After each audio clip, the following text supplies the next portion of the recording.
Welcome back on the AM show. Now, one area crucial, especially for children, is childhood cancers.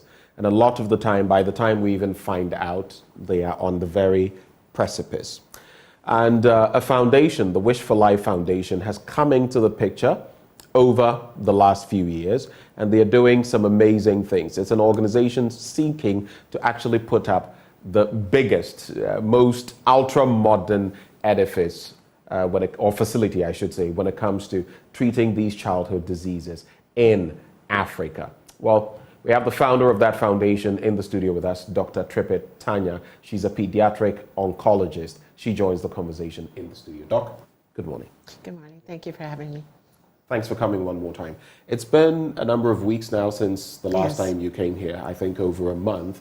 And you've been on your drive, on your rounds, you're collaborating with the government of Ghana, but also many other institutions and people of goodwill. What's the latest in terms of this outfit, this facility? What's the latest? So the latest is that, well, last time we were here at the time of the sod cutting in Asicum. Right.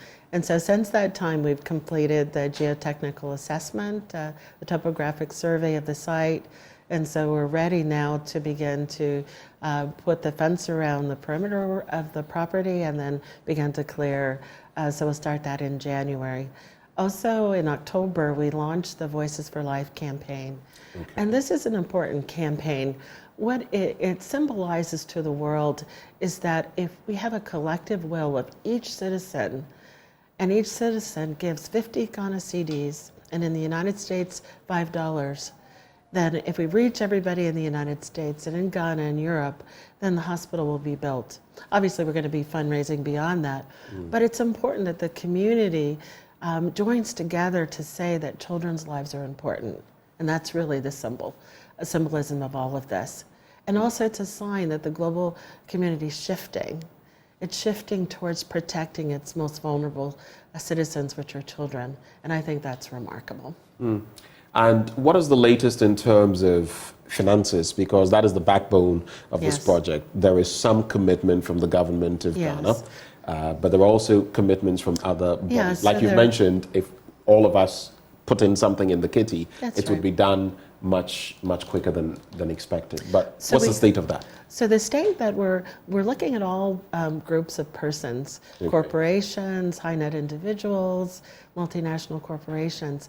And the last time we talked about a number of companies that have already offered their services or equipment to us as well, that they'll be giving for free. We're a strong proponent of intellectual philanthropy. So that knowledge of the technology of building this type of hospital oftentimes doesn't come for free, but everyone is sharing that knowledge for free. And then we're looking at the brick and mortar now and the instruments that are needed. All of that will be covered. So we're looking and working with a number of companies that have made commitments, which we're solidifying at the end of the year, so that we can be able to start. Our goal is to start at 50 million and beyond.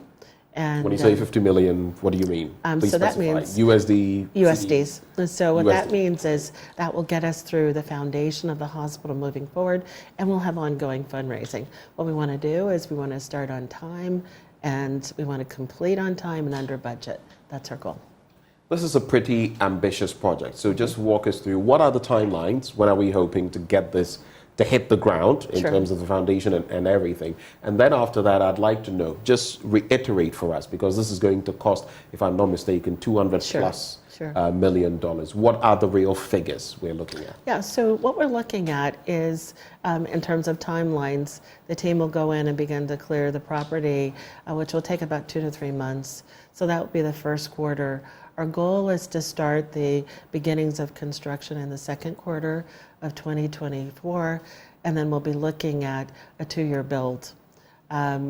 Beyond that, obviously, we'll be looking at making the hospital operational. So we're actually starting the planning for the operational part as we speak.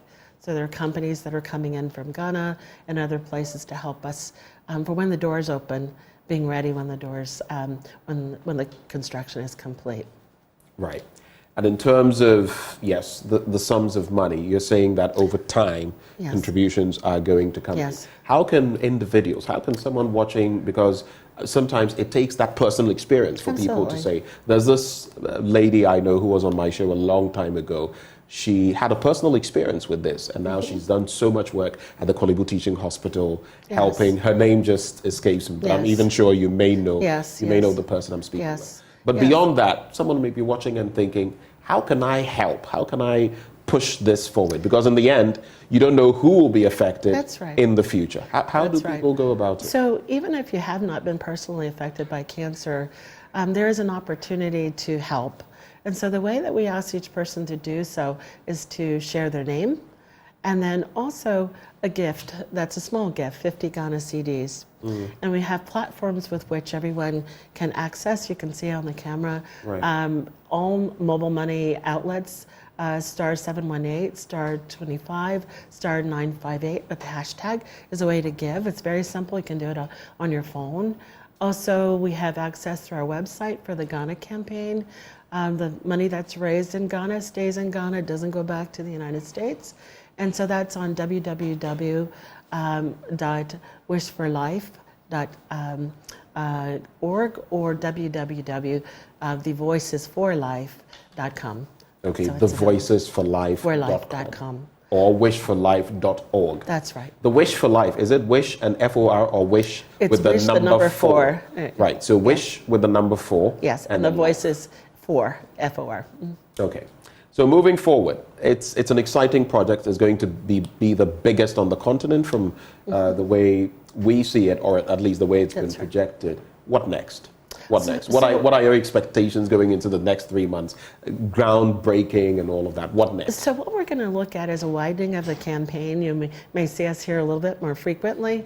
We're actually going to bring a musician, Ralph Roll, in, who is a drummer with Chic, and he's going to actually launch the campaign song here, which Okay. is the Voices for Life campaign song. So we're going to try to get out to the community, both in Accra and beyond, and engage a little bit more with the community to make them feel a part of this. After all, this is for your community. It is not for us in New York. This is a gift to the Ghanaian community. And that gift is going to extend beyond. And so we're going to begin to talk to Nigeria, Benin, Togo, many of the It's going to ECOWAS serve the nations. sub-region That's right. and That's right. the entire continent. That's right. So what we want to do is reach out hands and bring everybody together. And then we hope the gift that it will give to the region is high quality cancer care, so we increase the cure rates. And then at the same time, unity of the community around the same cause. Right. I think that's so important. And so we're very excited about this opportunity, and we thank you for giving us the ability to share with everyone, this project and this endeavor. And then we hope finally that we'll provide jobs for the community and ones that hopefully people will enjoy and love coming day to day to work. Dr. Trippett, this is a labor of love Yes. from your end, and Yes. we greatly appreciate the sacrifices you're making to actually get this done. Put it Thank there. you so much. Good job done. And that is Dr. Trippett Tanya, founder Wish for Life Foundation. She is a pediatric oncologist with that project. But stay with us after the break. We still remain on health and soliciting your help. The University of Ghana Medical Center is asking for support for its historic inpatient clinical trials. We'll be telling you a bit more about that after the break.